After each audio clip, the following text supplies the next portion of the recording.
It's a beautiful day in New York City. Little cold, but beautiful. We're lucky.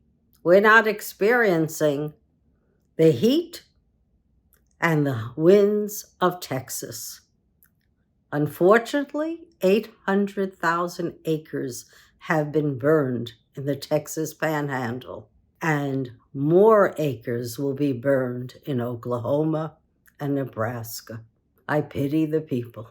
We got rains in California. In Europe, the farmers are protesting Russian wheat coming into their countries and Ukrainian wheat, even though they're pro-Ukraine.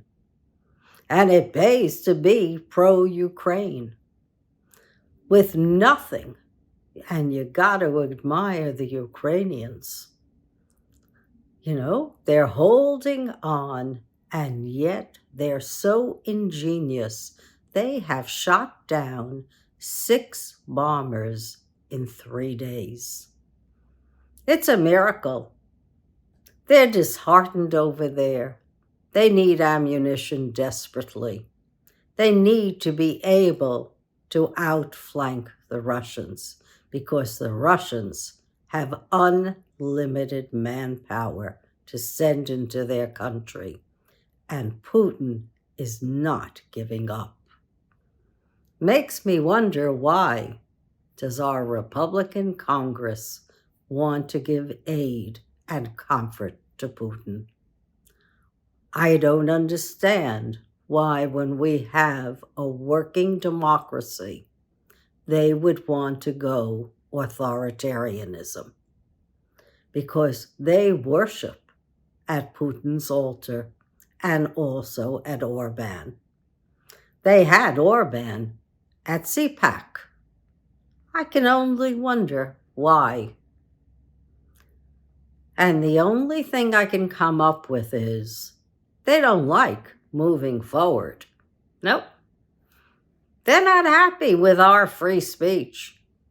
They're not happy that we've achieved such incredible rights. We had the voting rights of the 60s. We had reproductive rights. We gave rights to the LGBTQ and A communities. We gave rights to people with disabilities.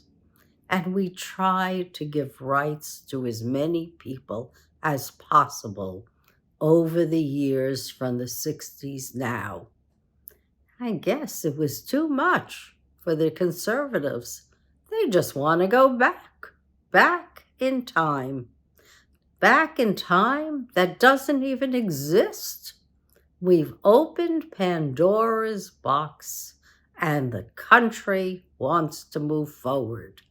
The country is against violence.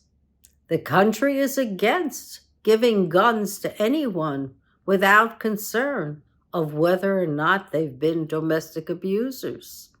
The country is against the overturning of Roe v. Wade, and yet billionaires like Uline are putting money into Alabama Supreme Court justices so that they can continue to override the will of the people.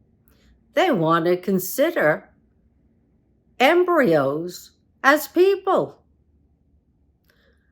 They want to shut down IVF facilities. Those facilities help women to become pregnant who can't. Why shut them down? And yet with their billions, that's what they're doing. They're trying to shape our way of life to their way of thinking. That's why they must love authoritarianism, because they're thinking it's their way or nothing. But you know what? We're a lot smarter than they think. We know that we've had rights before, and we want to continue to have those rights. And once you know what a problem is, guess what? We can solve the problem. We know that when you eat ultra-processed foods, well, you get sick. Now that we know that we got to stock pantries, food pantries, and supermarkets with better quality food.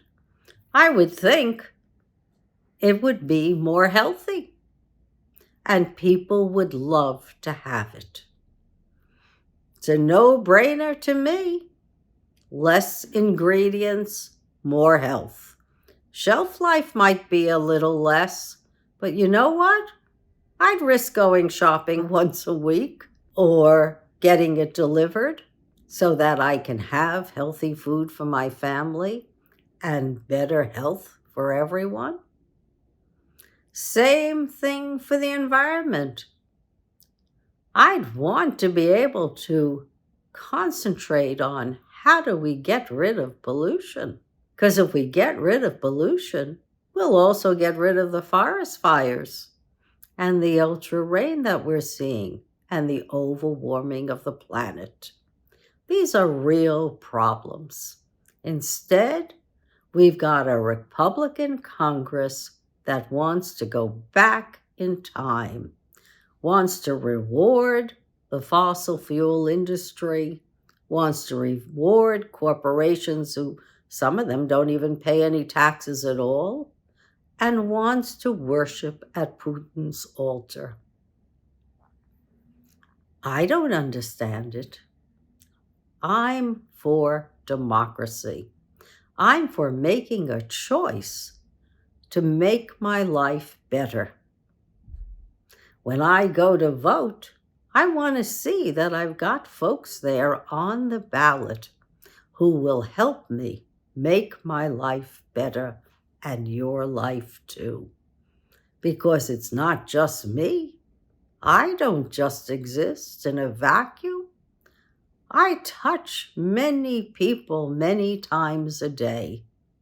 And the Republican Congress doesn't live in a vacuum either.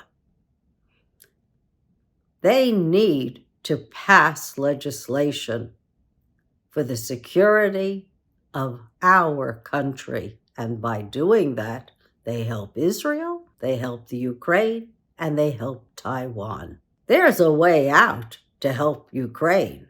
We can just take Putin's $330 billion and convert it to cash and armaments. But we do have a mechanism in place, and we should be able to use Congress for legislation. If they don't choose to legislate the way the will of the people want, I beg of you, in November, do not re-elect them. We can have a better, happier, cleaner, more productive life. It just takes using what we've got and making it more efficient and changing some of the product mix. All our problems are solvable. There's not one thing we can't resolve. May take time, but when we vote for people who truly represent us in society, we can make laws. How do you think we got the first 100 days when people are re-elected or elected to the presidency? It's because they've got folks with them who see changes that need to be made and can implement them within the first 100 days. That's the benchmark. Let's use it, and let's use it to make our lives, all our lives, better. And let's do away with the uncivility, with the tribalism and different facts.